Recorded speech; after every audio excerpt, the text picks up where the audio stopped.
बच्चों की गर्मियों की छुट्टियां लगे अभी 2 दिन ही हुए थे। सुबह सुबह पापा का कॉल आ गया। बोले बेटा कब आओगी? मैंने अनमने मन से बोल दिया पापा कुछ पक्का नहीं है। ऋषि टूर पर गए हैं, उनके आने के बाद देखती हूँ। पापा की आवाज रुआंसी हो गई। बोले बेटा तुम्हारी माँ नहीं है तो क्या हुआ? तुम्हारा मायका तो है और मैं तो हूँ। ऋषि से बात करो और जल्दी आ जाओ। मैंजी पापा के आगे कुछ बोल ही नहीं पाई। जब तक माँ थी उनसे रोज फोन पर ढेरों बातें करती थी। साल में एक बार गर्मी की छुट्टियों में मैं पूरे 10 दिन के लिए मायके जाती थी।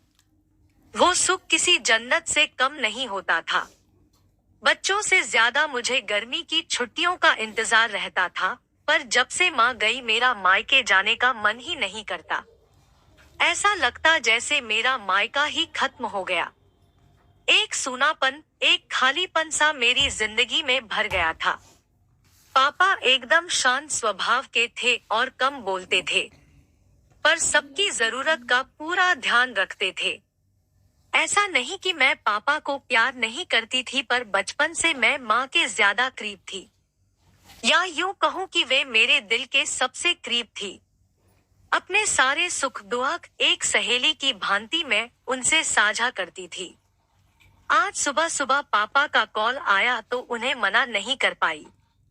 पापा का दिल रखने के लिए ऋषि से बोलकर अगले ही हफ्ते के टिकट करवा लिए और पहुंच गई मायके। जैसे ही दरवाजे पर पहुंची माँ की याद आ गई। ऐसा लगा जैसे वो अभी बाहर निकलकर मुझे गले लगा लेंगी। सोच के आंखें भर आईं। किंतु आज माँ की जगह पापा बाहें फैलाए मेरा इंतजार कर रहे थे।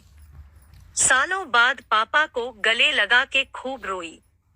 पापा ने अपने आंसू छुपाते हुए प्यार से मेरे सिर पर हाथ फेरा तो दिल थोड़ा हल्का हो गया। बहुत दिन बाद पापा को देखा। कमजोर लग रहे थे। वैसे तो भाई भाभी और पापा सभी मेरा बहुत ध्यान रख रहे थे। बच्चे तो अपने खेल और मस्ती में व्यस्त हो गए थे, पर ना जाने क्यों मेरी नजरें हर पल जैसे माँ को ही ढूंढती थी। आज भी पापा पहले की तरह रोज खाने के बाद मेरी पसंदीदा मटका कुल्फी लाना नहीं भूलते थे। भाई भी बच्चों को कभी पार्क, कभी चिड़ियाघर तो कभी बाजार घुमाने ले जाता था। भाभी भी रोज मुझसे पूछकर मेरी पसंद का खाना बनाती। सब कुछ पहले की तरह ही था, बस माँ नहीं थी। इस बार मायके में मेरा दिल नहीं लग रहा था। माँ की कमी मुझे बहुत खल रही थी। ऋषि को कॉल करके मैंने 2 दिन बाद का टिकट करवा लिया। सबने मुझे रोकने की बहुत कोशिश की, पर मैं नहीं मानी। देखते ही देखते मेरे जाने का समय आ गया। आज शाम की ट्रेन से मेरी घर वापसी थी। मैंने सामान पैक करके रख लिया था। बस पापा का इंतजार कर रही थी। पापा ना जाने सुबह से बिना बताए कहाँ चले गए थे। उनका मोबाइल भी नहीं लग रहा था। मन घबरा रहा था। बिना बताए आखिर गए कहाँ? इधर मेरी ट्रेन का समय भी होता जा रहा था। समझ नहीं आ रहा था कि क्या करूं। तभी पापा का कॉल आया। बोले गुड़िया तुम लोग स्टेशन पहुंच जाओ, मैं सीधे वहीं पहुंच रहा हूं। हम लोग स्टेशन पहुंच गए। ट्रेन सही समय पर थी। पापा स्टेशन पर हमारा इंतजार कर रहे थे। उनके हाथ में एक बॉक्स था। उन्होंने मुझे देते हुए गले लगाया और बोले इसे ही लेने गया था, इसलिए देर हो गई। संभाल के रखो। मैंने आश्चर्यचकित होते हुए पूछा इसमें क्या है? पापा की आंखें भर आईं। अपने आंसू पोंछते हुए बोले तुम्हारी माँ का प्यार। कुछ समझती तभी ट्रेन आ गई। हमें ट्रेन में बैठा के पापा और भाई ने विदा कर दिया। मेरी नजरों से ओझल होने तक पापा वहीं खड़े हाथ हिलाते रहे। मैं भी एक तक ना जाने कब तक बाहर खिड़की से उन लोगों को निहारती रही।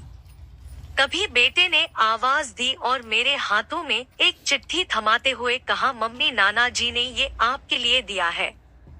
मैंने तुरंत चिट्ठी खोली। मेरी प्यारी गुड़िया रानी, सदा खुश रहो।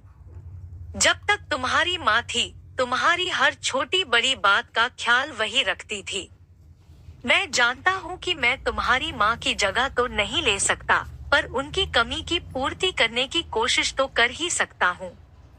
आज तुम्हारी माँ होती तो हमेशा की तरह अपने हाथों से तुम्हारे लिए बड़ी पापड़ अचार बना के साथ भेजती। माँ के हाथ का तो नहीं, पर उसके स्वाद जैसा सब सामान एक दुकानदार से बनवाने की कोशिश की है।